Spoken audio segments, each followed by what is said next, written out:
She's a nice suburban mom and a killer for hire. And hit mom Grace Adair has to solve a murder at the town book fair to protect her secret life.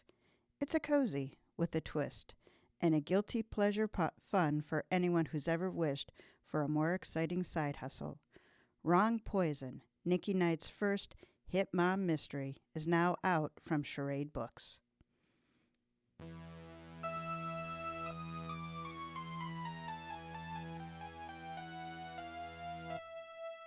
Welcome to Mysteries to Die For. I am TG Wolff, and I'm here with Jack, my piano player and producer. This is a podcast where we combine storytelling with original music to put you at the heart of a mystery. Some episodes are original stories, and others will be classics that help shape the mystery genre we know today. All are structured to challenge you to beat the detective to the solution. These are arrangements, which means instead of word-for-word readings, you get a performance that's meant to be heard. Jack and I perform these live, front to back, no breaks, no fakes, no retakes. For Season 6, Jack and I have decided to go ad-free again. I do this because I love mysteries, and Jack does it because he loves me. Yes, Jack's a starving college student, but that's because he just rolled out of bed. That's not exactly true. He had time to scarf down a Pop-Tart.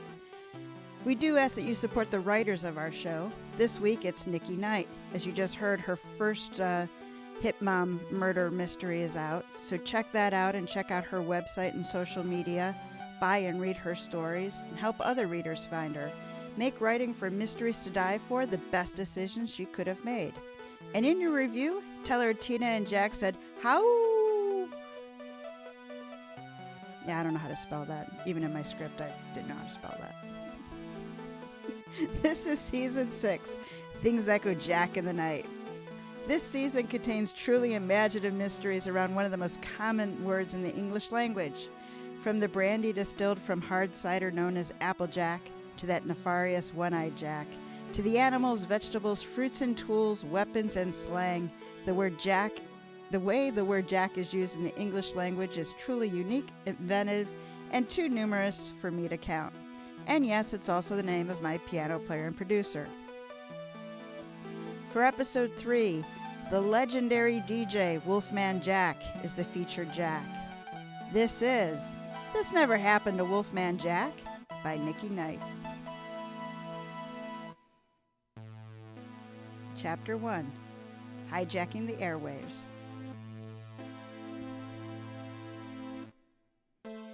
I didn't know Jack. Not about running a radio station, not about Annie Spring's murder, and damn sure not about life in small-town Vermont. I learned the hard way one Saturday night in the studio, and I would have really preferred to learn it without having to resort to Jumpin' Jack Flash. That's my safety song. A friend at the police department advised me to set one up. If I play it, the cops know I'm in trouble and need help. Sort of a musical panic button. When I took over in the late last summer, I'd gotten a little bit of pushback from the talk show fans. They missed their daily dose of angry old white dude rage. A couple of scruffy guys in bad colonial costumes showed up in front to protest, with muskets I hoped were as dysfunctional as their brains. Think Larry, Daryl, and Daryl meet the Tea Party, but with one less Daryl and a lot less charm. Nobody really thought they were a serious threat, but nobody wanted to take any chances considering the world these days. So, Jumpin' Jack Flash. We settled on that song because it was too classic rock to show up in the satellite music service. It was noticeable enough to draw a little attention, but not enough to read like a scream for help. Feelings, they would sound like I wanted to call for the SWAT team. I still never expected to need it, until that November night.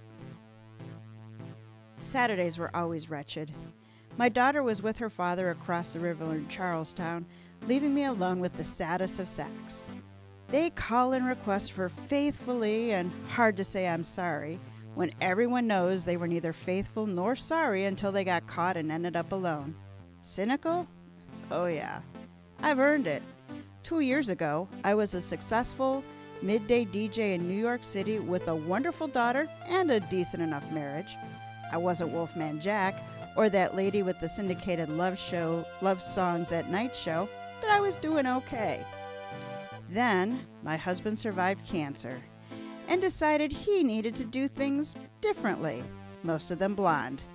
And my employer went all sports, replacing Jay Jordan's light rock at work with the Bully Baller's lunch. I took my severance and bought what was left of WSV, the tiny Vermont station where I had my first on-air job. It was close, but not too close, to my ex's parents. He'd taken a spot at the community college in Charlestown and moved in with them, working on an OK Cancer memoir and an impressive list of hookups. Me? I moved in over the station. It's an old townhouse.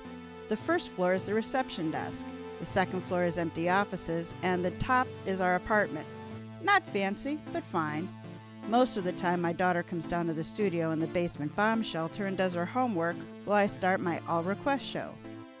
We're getting by, barely, thanks to good friends and neighbors, and a steady stream of checks from my voiceover side hustle. But it's not easy, and it's sure not the life I expected when I was here 20 years ago. Then I was a bright-eyed Western PA country girl ready to take on the world. Not so much now.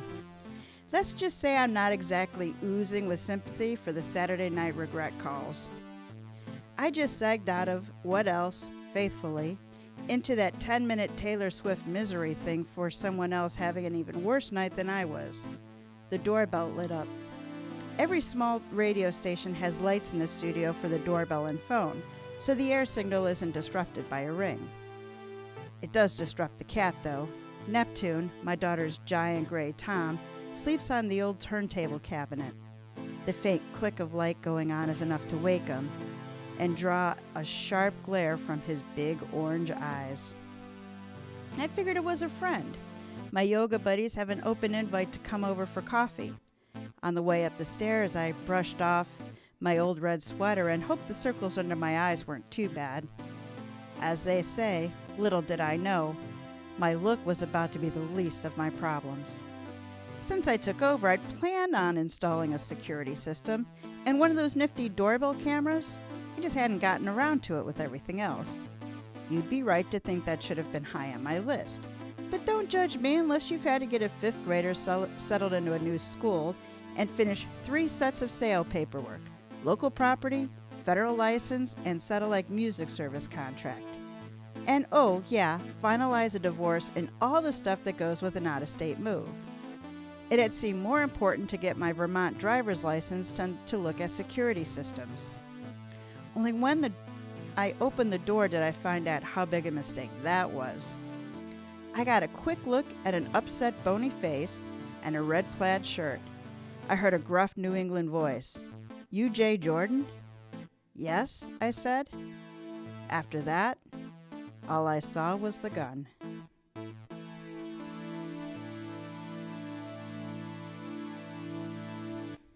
Chapter 2. I really didn't know Jack. A few seconds later, I was still alive, which was a pleasant surprise. I didn't have any better idea what was going on, though, and that was a problem. "What?" I started. "You're running the place now, right?" the guy asked.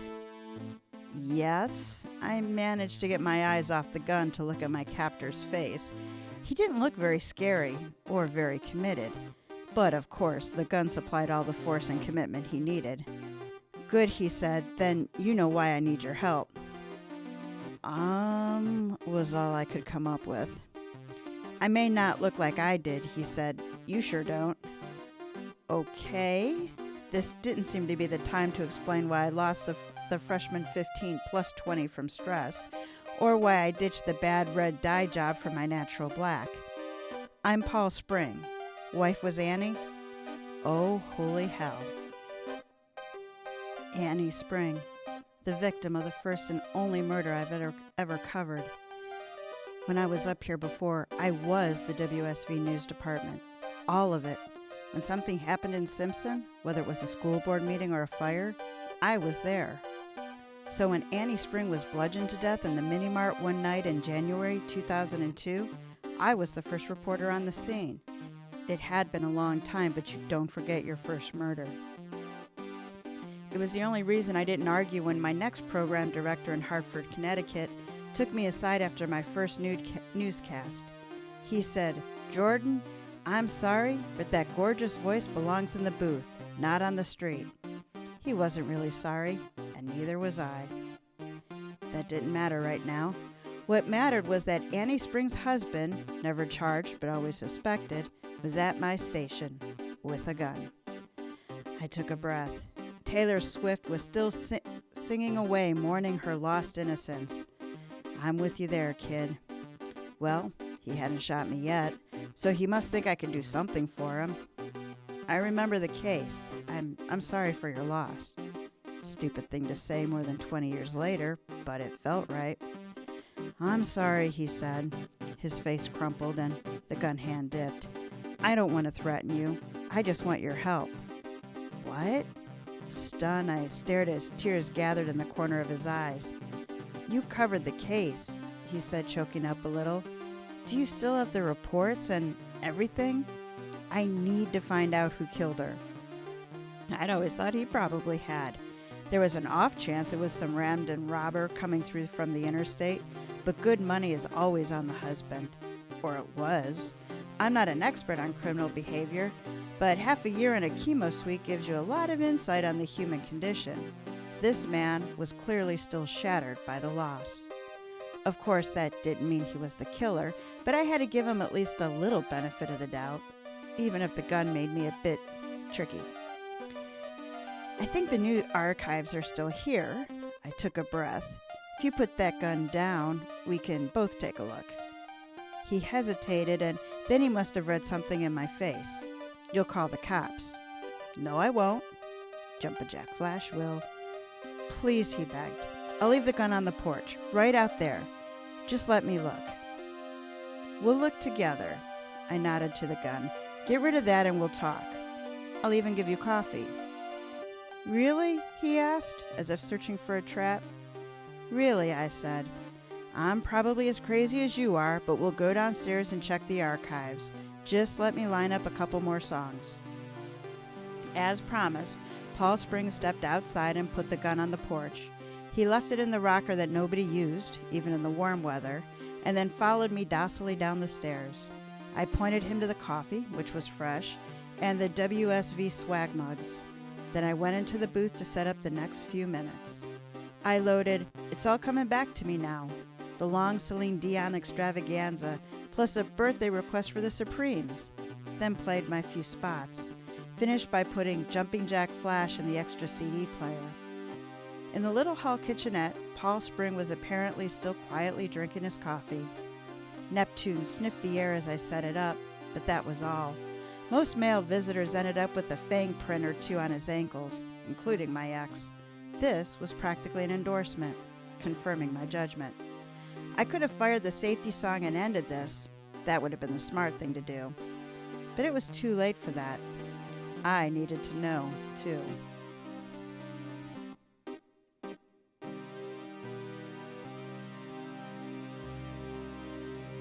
Chapter 3, Jack of All Trades.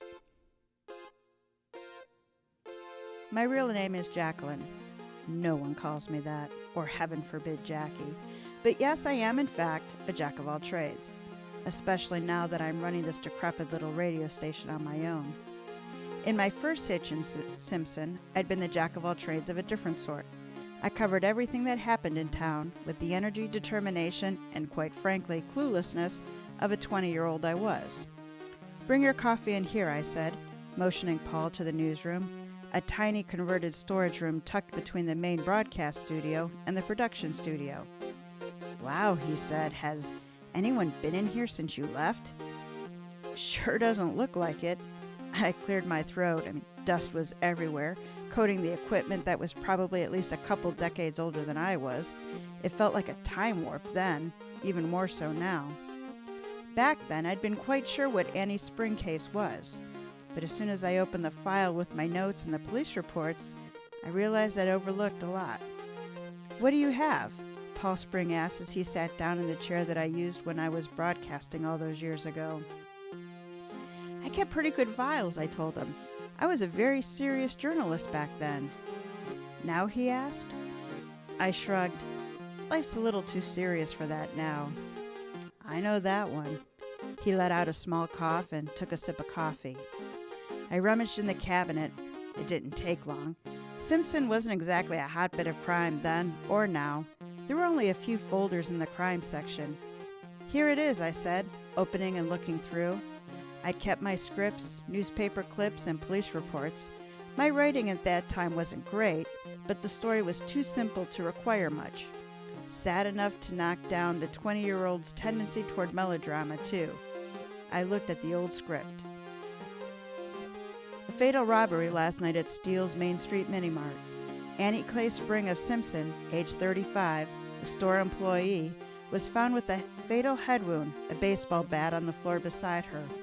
Police are still looking for suspects. At the scene, the daughter of the store, Robin Steele, told authorities she stepped out of the store to run an errand and came back to find Mrs. Spring. She said the baseball bat had been behind the store counter for decades. Mrs. Steele told a reporter on the scene that she was devastated. I'm Jay Jordan, WSV Radio News. Robin Steele had also told the reporter to go to hell, even though the reporter had asked as kindly as she could if she had anything to say. One more reason I wasn't disappointed to end up as a jock. Robin was something. Paul's voice had a note I recognized from my ex. Does that mean what I think it does? I asked with a little edge. He sighed. All right, so I was sneaking around with her. I'm not judging, I assured him. I really wasn't. None of my business. People and marriages aren't one thing. No, I am, he said. He sounded like he'd been judging himself for a while. Were you the errand she told the cops about? I watched him as I asked the very reasonable question. No, Paul sighed. I'd broken it off a week or so before. Sorry, I'm just trying to figure this out, I said. Now I was trying to console him. It's okay. He took a long breath. I have to go through it if I want to know. I looked at the reports. Said Robin was at the drugstore buying cough medicine. Did they check it out? Paul asked. I don't know. I glanced over the report. There's no evidence that they did. He stared at me. Do you think? Anything's possible, I said. I saw something else. Officer Gary Tuttle was the first one on the scene. Tuttle. I knew Tuttle. He was the first one on the scene that day the musket guy showed up, too. And he'd shaken one guy's hand and laughed with the other. I'd been standing on the porch, more than a little scared, looking at Tuttle yucking it up with the protesters. I'd wondered what the hell I could expect in this place. That was when the big black guy walked out of the police station across the street. What's going on? The guy was in a black leather trench coat and an Indiana Jones fedora. He sounded NYPD cool with the edge of the Bronx. Nothing you expect to see or hear in Vermont. Chief, Tuttle winced. Shot him a vitriolic look to match the poison in his eyes. Just a little protest here at the station. Guys don't like that the new owner's playing music instead of talk. Not here, the chief returned a glare of his own. Then he turned on the two demonstrators. Over there. I've got a Second Amendment, started one of the guys. Yep, you do. The chief's voice was as cold as his glare. He added a couple degrees to the wind chill as he continued, and a First Amendment right to protest in a public place. Move it 10 feet into the plaza and stop blocking the station. The guys dragged themselves over to the spot. The chief turned to Tuttle. Really? They're harmless, Tuttle said, and she better get used to minor annoyances. His boss just looked at him for a long, uncomfortable moment before he responded. Anytime people with guns show up at somebody's place of business, it's not a minor annoyance. Even here. Get back to patrol. I'll talk to the owner. Chief George Ower, as he quickly introduced himself, and I had a nice little talk. We've since become friends. It helps that his wife is one of my yoga buddies. Jumpin' Jack Flash was his idea. Tuttle, meanwhile, drove past on patrol when ordered to do so and gave me pretty much the same scowl he gave the chief. But what if recent history was only part of his problem with me? I thought back to the night of the murder. Tuttle was listed as the first officer on the scene, but I don't remember seeing him when I got there. As I remembered it, he'd sped up later, almost clipping my neat little compact car that was my only valuable possession. The cop on duty at the time had been an old guy, probably retired or dead by now. Why fake the report? What do you see? Paul could tell I'd noticed something. Do you know Officer Gary Tuttle? I asked. Yeah. His bony jaw tightened. He used to hang out at the mini-mart and Annie was sweet on him. My eyes widened. Paul took a ragged breath before he went on. We cleared the decks that afternoon. We were going to try again. I told her about Robin and she told me about him. We were going to... He broke off. Well then, looks like we have two good suspects.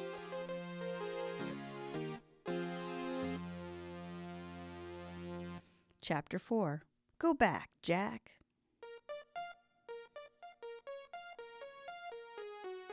I took the papers back to the studio and Paul followed me. What are you thinking? He asked. What I was thinking was that Wolfman Jack never had to solve a murder in the middle of his show. That wasn't exactly a helpful line of thought. Well, we've got two people who have motive and opportunity, I said, thinking about Robin and Tuttle, and at least one who could have done a lot to make it tough to solve. Is that why they never charged anyone? Paul sat in the creaky guest chair as he finished the question. I don't know. I handed him the folder and got back behind the board. Maybe there's a follow-up. He looked through the file. I played a couple of spots and talked up the next song, Motown for somebody who just needed the Supremes. It should always be so easy. There was indeed a follow-up, a newspaper article 6 months after the crime, after I'd left Simpson and gone on with my big career. Paul held it up.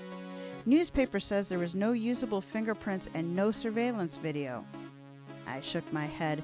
That could be half the crimes in the last 100 years. The chief made it sound like they were leaning toward a stranger from the interstate, but he didn't clear me. Paul looked pained. Why not?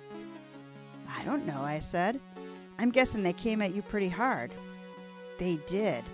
Paul drank some coffee and cleared his throat. I didn't have anything to give him. I had to ask the obvious question. You had an alibi, right? I was at work. Paul tapped a finger on the console as he probably once done in an interrogation room. The time card punch showed when I came in and when I left, and the guard was on duty the whole time. So they couldn't break the alibi. I nodded. But a suspicious cop still wouldn't clear you. I didn't do it. Again, he looked like he might cry. I didn't need that. I know, I said. It wasn't a lie. I took a sip of my own coffee. I had my daughter Ryan's water bottle, a pink shiny metal thing cheerfully decorated with blackjacks. But water wasn't going to do it right now. Time for me to get him moving again. Okay, so we know Tuttle is still with the PD. Where's Robin? Oh, she married Dave Denton and is teaching up at Coonan. He said it without any wistfulness. Mrs. Denton? I stared at Paul. The art teacher? I'm pretty sure. He squirmed a little. We don't talk. Right, I nodded. I'd met the art teacher at Madeline Coonan Elementary, where Ryan was in 5th grade, on open house night. And she seemed like a nice lady who had a real gift for kids and an eye for color. None of that meant she couldn't have been the person who bashed in Annie Spring's head that night, but something else just might. I'd been admiring some of the artwork on the walls, and she had explained to me that she had to work around a nerve problem in her hands. She had to have a special grip on her pens and brushes. Paul, I asked, watching him carefully, do you remember Robin having a problem with her hands? He met my gaze and nodded. Yeah, she had trouble holding pens.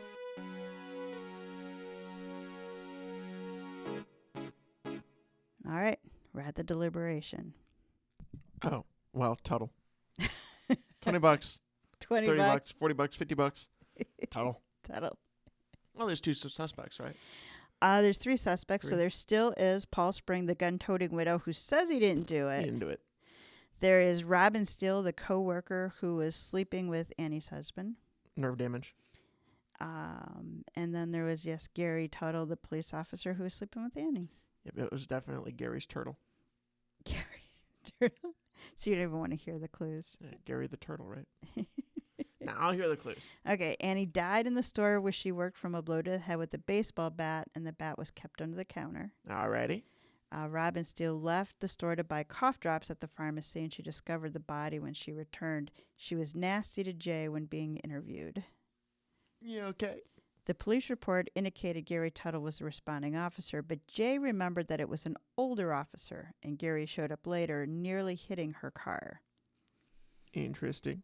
Paul acknowledged that both he and his wife were having affairs, and both decided to try again and had broken off the other relationship. Okay.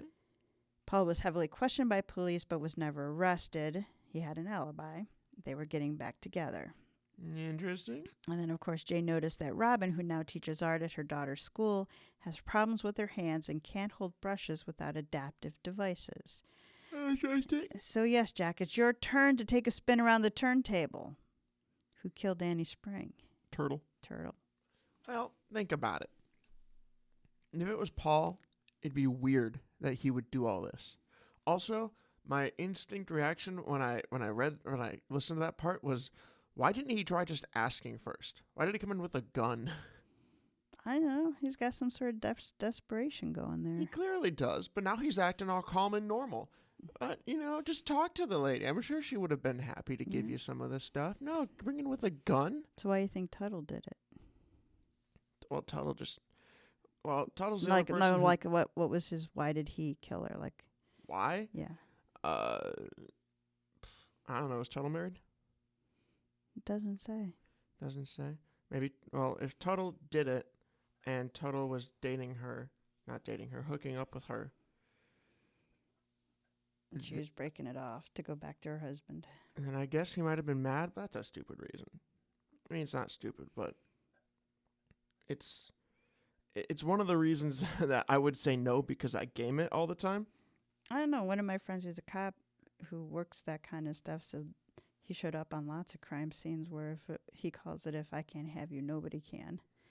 That's fair. But also, why would he be listed as the first responder and then not actually have been the first responder? Because if he altered that would make it so that people wanted them to think he was the first responder. And what benefit does that give him? That just puts him at the scene of the crime. Mm-hmm. So who put that down? Was it the old guy or was it Gary? I assume it was Gary.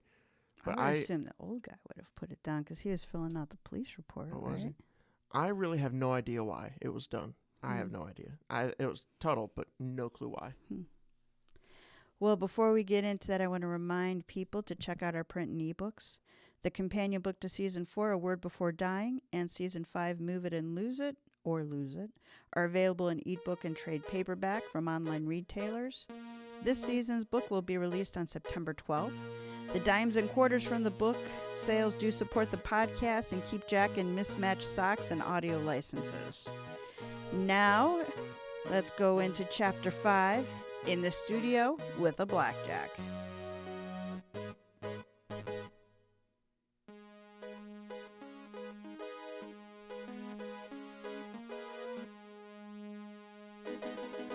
Sorry, I think I edited something out I wasn't supposed to edit out. Paul's face went gray. Tuttle. I'm sure mine was just as sickly. Yep. What do we do? He didn't sound scared, just confused. Looks like it's time to call in reinforcements, I said. Reinforcements? Paul asked, looking a little nervous. What do you mean by that? I reached for the phone. Nothing bad, just calling a friend. Chief George wasn't in his office. Sometimes he hung out in the dispatch room at the front of the cop shop, so I was hopeful when my call bounced to the desk. Simpson Police Department. It was a male cop voice, but not the one I wanted. Oh, hi there, officer. It's Jay Jordan. Is the chief around? Nope. I'll take a message, ma'am. Message could take forever.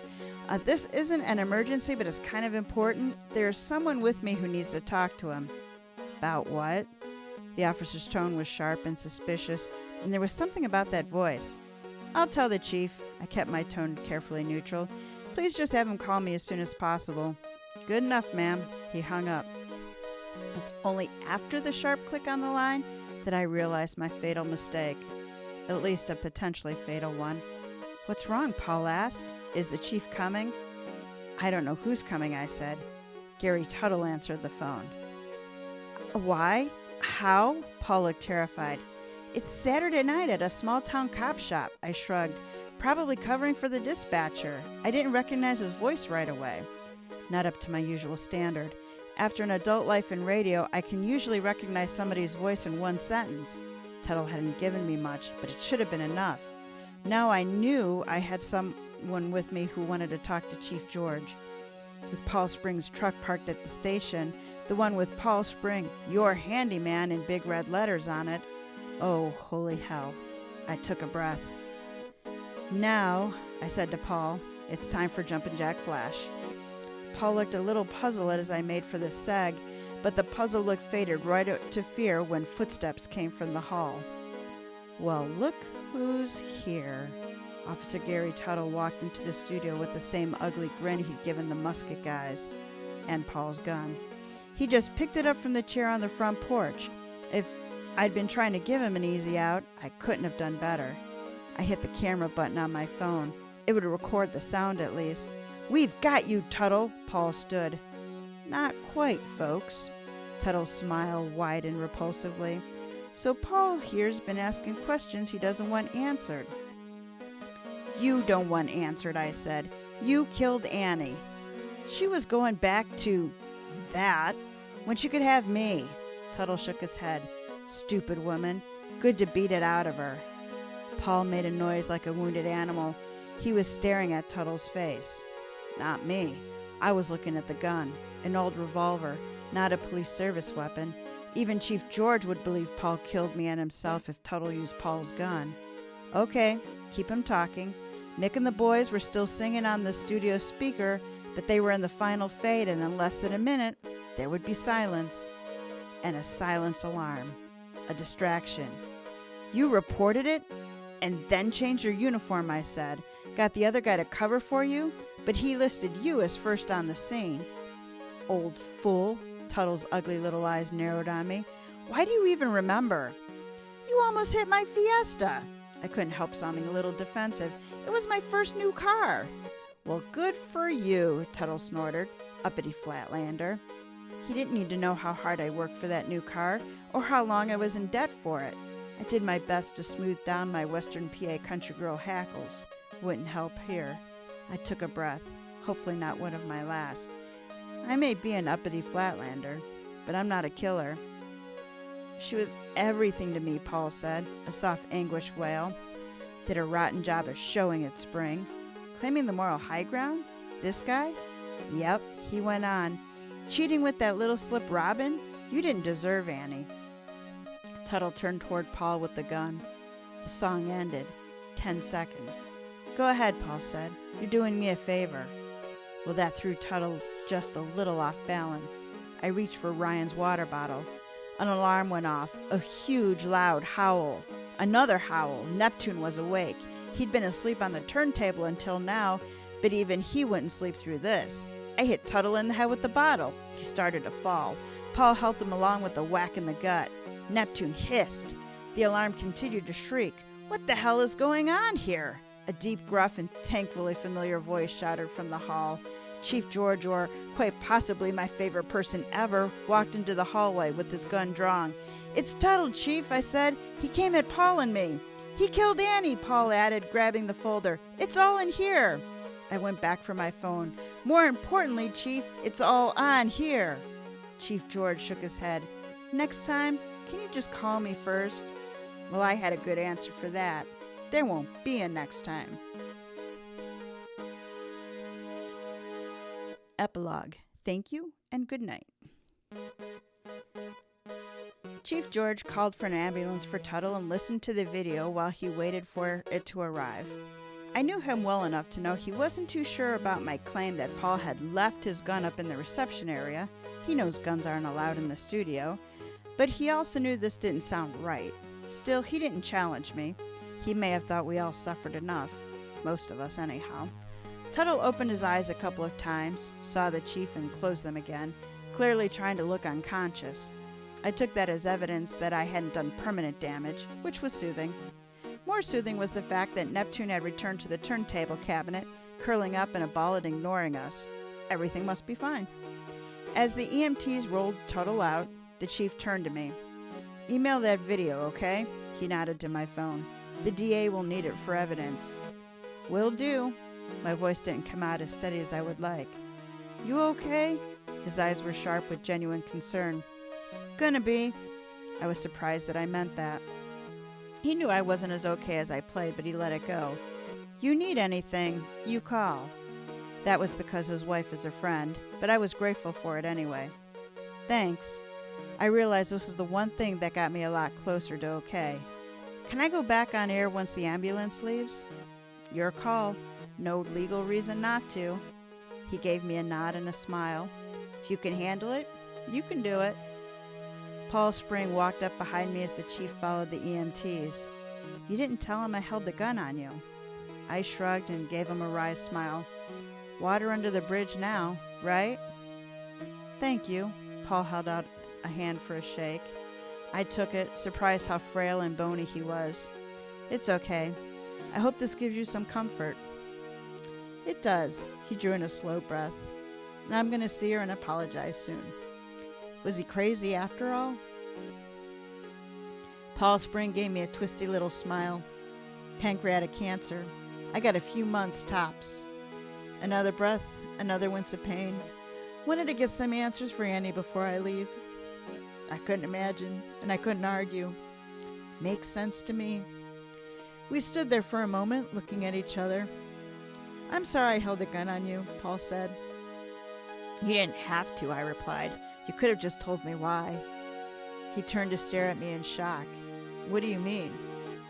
"My husband survived lymphoma. I've said it enough times that it comes out matter of fact, even though it doesn't feel that way. Cancer gets you all the rope you need with me." Paul reached toward me like he wanted to offer a hug, then dropped his hands, unsure of what to do. "Now I'm really sorry." I shook my head. "I'm not. You didn't intend to hurt me, and you didn't. I'll get over the PTSD. And now you know what you needed to know." Paul nodded and moved toward the door. "That's it then." I opened it for him. "Pretty good night's work for me." "Guess so." His voice was thin, and he suddenly seemed sick and frail as he walked out the door. "Hey," I called after him. "Want a request?" Paul smiled faintly. "Can you play our song? I Swear?" "I can absolutely do that." It was somehow comforting to know that the soundtrack for such a dangerous emotion was so flippin' cheesy. I doubted Wolfman Jack would have played it, but he hadn't had the night that I just did. The end. You really cried, bro? I really cried, Really bro. crying right now? Nikki Knight, you made me cry. Oh my gosh. It's not a real person. I know It's not a real person. I know, but he has pancreatic cancer. It's sad. He has what he really has? He has ink on a piece of paper. Not even that. He is 2 terabytes. Not even terabytes. Whatever the smallest one is. Kilobytes. Bytes. Just bytes. Bytes. It's tiny. Nikki, you're getting me in trouble with Jack. Oh my gosh. I forgot that, even though I like pre-read this in prep because I knew the way Nikki wrote it and that I needed to practice. So you want to learn a little bit about Wolfman Jack? Alrighty. Again, this is from my favorite source, Wikipedia. So Wolfman Jack was born Robert Weston Smith. He was born on January 21st, 1938, and he died on July 1st, 1995. Known as Wolfman Jack, he was an American disc jockey, active for over 3 decades, famous for the gravelly voice, which he credited for his success, saying, "It's kept meat and potatoes on the table for years for Wolfman and Wolfwoman. A couple of shots of whiskey helps it. I've got that nice raspy sound." So the the stuff that's in Wikipedia was just far, far, far too long to bring into this podcast. So if you have any curiosity about Wolfman Jack, please go there. I just pulled this one paragraph over. So Cleveland's Alan Freed, who was a really famous disc jockey long before my time there, had originally called himself the Moondog after New York City's street musician Moondog. Freed adopted both the name and used the recorded howl to give him his early broadcasting unique character. Wolfman Jack, his adoption of Moondog's theme was to call himself Wolfman Jack and added his own sound effects. The character was based in part on the manner and the style of bluesman Howlin' Wolf. And at KCIJ, he first began to develop his famous alter ego, Wolfman Jack. According to author Philip A. Lieberman, Wolf's Wolfman persona, quote, derived from Smith's love of horror films and his shenanigans as a wolfman with his two young nephews. The Jack nickname was taken from the popular hipster lingo of the 1950s, as in take a page from my book, Jack, or the more popular, hit the road, Jack. Even more Jacks to add to our season of Jack. As for Nikki Knight, well, Nikki describes herself as a author, anchor, and mom, not in that order, an award-winning weekend anchor at New York City's #1 all-news station, 1010 Winds Radio. She writes short stories and novels, including the newly released Grace the Hit Mom Mystery, Wrong Poison, July 2023, Charade Media. Her stories appear in magazines including Alfred Hitchcock's Mystery Magazine online and in anthologies including Deadly Nightshade, Best New England Crime Stories 2022. She's been shortlisted for Black Orchard Novella and Derringer Awards. She, her husband, and son live in a Connecticut house that's owned by their cat. How? Much like our house is owned by our dogs and we're permitted to live in it. Oh, okay. I was like, how do you get your house in the name of your cat? Well, you didn't say it with any sarcasm. You just straight up looked at me and was like, the house is owned by a cat. What? You took that way too literally. I didn't get it. You didn't. Whatever. So that wraps up this episode of Mysteries to Die For. Please do support our show by subscribing, telling a mystery lover about us, and giving us a 5-star review. Check out our website at tgwolff.com/podcasts for links to this season's authors. Mysteries to Die For is hosted by TG Wolff and Jack Wolff. This Never Happened to Wolfman Jack was written by Nikki Knight. Music and production are by Jack Wolff. Episode art is by TG Wolff. Join us next week for a toe tag, which is the first chapter of a fresh new release, and then we'll be back in 2 weeks with episode 3 of Things That Go Jack in the Night.